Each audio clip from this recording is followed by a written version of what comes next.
Hey, BookTube, Sean here, and today I'm going to do my June favorites video. Not a ton to talk about, so this will probably be a relatively short video. So let's go ahead and get into it. Movies, I didn't watch any movies in June. I'm not a huge movie watcher anymore. I used to be. I used to be a really big movie watcher, but I tend to favor TV anymore. I feel like there's better things going on in television than has been going on in the movies. Not that I'm watching those better things that are going on television. Most of my time is spent watching reality competitions and stuff, but I still tend to favor TV more than movies anymore. What's weird about it is I'll sit down and I'll scroll through my Netflix queue and go, yeah, I don't want to watch 2.5 hours of a 2.5 hour movie. I want to sit down and watch something for 2.5 hours.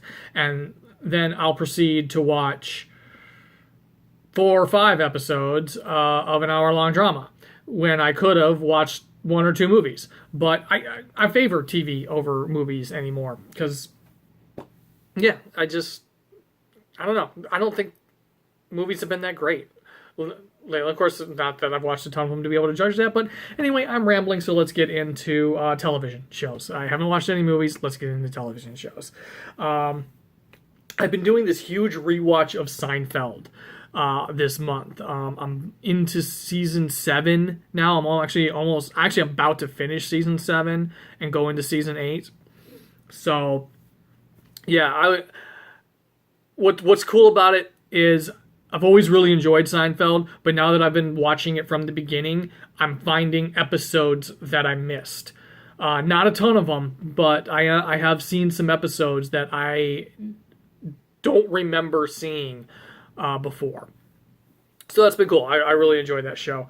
MasterChef started their new season, and this season Joe Bastianich is back. If you've watched the show in the past and haven't watched lately, and so the Christina Tosi is gone and Joe Bastianich is back. So it's Gordon Ramsay, Aaron Sanchez, and Joe Bastianich. And this time around, each one of them has created a team, and they're mentoring a team. Although I don't see where a lot of the mentoring is happening in the show. It still seems to just be the same format of mystery boxes and team challenges, and you don't really see much mentoring going on. Maybe it's happening behind the scenes. I don't know. But yeah, this time they each had a certain number of aprons they could hand out, and those people are on their team. Also, Gordon Ramsay had a new show start in June. It's called 24 Hours to Hell and Back. And it's like Kitchen Nightmares, but done in a 24-hour period. He goes to the restaurant, and he's only got 24 hours to remodel, train staff, and turn the restaurant around. So I've been enjoying that because I tend to enjoy pretty much anything Gordon Ramsay does. The only thing I didn't care for a ton was his F word, or at least the American version of his F word show. I never finished watching that, but and I've also Face Off on Sci-Fi Channel, the makeup competition show that has started its 13th and final season. So my wife and I have always been big fans of Face Off. So we're kind of sad to see that it's its final season, but also kind of agree that it's time. There's not much more new that they could do with the show. And this season they've brought back All Stars again, and they're doing like duels. So they're only eliminating people every 2 weeks, but they're eliminating 2 people every 2 weeks. So that way they always have even numbers. So whatever the theme is, 2 people do the same, have the same type of makeup that they're doing, and they're battling head to head. And whoever loses the battles, those are the people up for elimination. So it'd be, like I said, it'd be kind of sad to see Face Off go, but it's time. I don't see, they keep bringing back old contestants from the show, so I don't see much new that they can do with the show, honestly. So maybe it's better that it just ends after this season. Music, Again, I haven't been listening to a ton of music, but I did go to a concert in June. And I was really excited to go to this concert because it's a band I've been a fan of for 25 years and have wanted to see live for 25 years, and I finally got to see them. Some of you around my age may remember this band. You may not. They never really made it huge. But the band is called the Posies.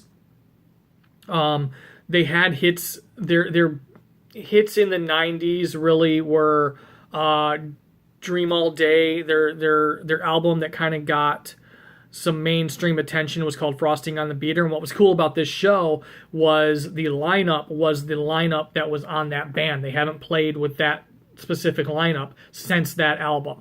So it was the Posies, which really are Ken Stringfellow and John Auer. Those two are the Posies. But the bassist and drummer that were playing with them were the bassist and drummer from the Frosting on the Beater album. So that was really cool. And they had anyway, I was backtrack a little bit. Dream All Day was a decent hit for them off of the Frosting on the Beater album. They had a song in the movie The Basketball Diaries called Coming Right Along, which is also off of one of their albums. So they were hit pretty good with that. And they also had a song on the single soundtrack, and I think it's Open Every Window that was on the single soundtrack. But I'm not positive on that. So like I was dating a girl long time ago, because I've been with my wife we're married 14 years this coming October. We've been together 16 years. We've been together since 2002. So it's actually the girl I was dating before her. I was riding in the car with her and I was playing Posies, and I think pretty sure it was Open Every Window. I was playing the Greatest Hits CD, and that song came on, and she knew that song from the single soundtrack. So most people who even don't know the Posies, the single soundtrack album was a big hit album in the 90s. So some people know the Posies that don't realize they know the Posies. Anyway, they're one of my favorite bands, and I was really super excited to see them. I got to meet both John Auer and Ken Stringfellow after the show, so shake their hands, and it was just a really cool concert. And discovered a new person to listen to. Their opener was a Canadian artist named Tara Lightfoot, and her show was really good. She is a killer guitar player, just absolutely killer.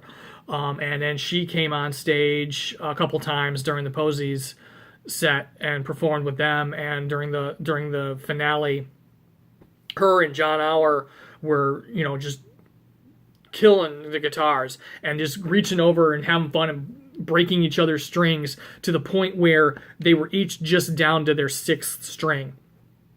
Guitar players know what I mean, the low E string. And they were still, like, if you'd closed your eyes and listened, you'd never know that they were just killing it on one string each. So it was a really cool show, and I bought Tara Lightfoot vinyl while I was there. The Posies didn't really have any merch that I didn't already have or want, so I bought a vinyl of Tara Lightfoot, and she signed it for me. So that was really cool. So definitely check out both the Posies and Tara Lightfoot. She even had these free guitar picks there, and let's see. Stickers for free. That's the cover of her I have that the wrong way around. That's the cover of her new album. So yeah, check out both those bands. Now, you guys have heard me mention in both my June wrap up, which as I'm recording this has not gone up yet, but should go up before this, and my July TBR, that I started a new hobby. And I said I would talk about it in my June favorites video. And it's kind of what I spent the last half of my month doing instead of reading. So I'm going to have to strike a balance between doing this and reading. And what I started is I started doing counted cross stitch. And for anybody who doesn't know what that is, I'll show you kind of on my first thing that I've been working on. It's just you have a piece of fabric and you have a pattern and you make little X's with the threads on the fabric and create a design, a picture out of the different colors of threads and just these little cross stitches. And if your fabric count is high enough, you can even do it with half stitches and get good enough coverage. But it's something I've been interested in doing for a long time, probably 20 years. I've been interested in starting it, but I let how it would look for me doing it get in the way. I've talked about this with a couple of you just that I talk to a lot, but I spent a lot of my life. No, I don't want to say a lot of my life, but a lot of my growing up time and my formative time, getting made fun of for the things that, made fun of and bullied for the things that I was into because I was a geek. I liked the science fiction and the fantasy, and I wasn't a sports guy, still not. So I got made fun of and picked on a lot, and I got to a point in my life as I was getting into my late teens and early 20s where if I was interested in something and I felt that it was going to be more fodder for people to make fun of me, I put it to the back burner. I didn't do it. I didn't want to give people any more ammunition to make fun of me than they already had. So I just kind of put it to the back of my mind. And now that I'm 40 years old, I'm finally getting over facing things and getting over things and deciding who gives a shit. And my wife has helped with that. I finally kind of told her that I was interested in doing it, and she said, so do it. And what the kind of cool thing is she used to do it before I knew her. I think when she was in her late teens, and now she's kind of getting back into it a little bit too. And what's cool about it is it's something I can do while I'm watching TV with her. I can't read. Sometimes, especially like times like right now, we get so little time together because she's left to go to a rehearsal a little while ago, and she's at rehearsal or a show every night this week until Saturday. So I basically see her for like 5 minutes before she goes to bed and for 10 minutes before we leave for work in the morning, because we're not even carpooling to work right now because she has to take off from work to go to rehearsal and I get to go home. So I don't see her a ton right now. So I don't want to be, reading or distracted by reading and not spending time with her when she is home. But this is something I can do while we're watching TV where she doesn't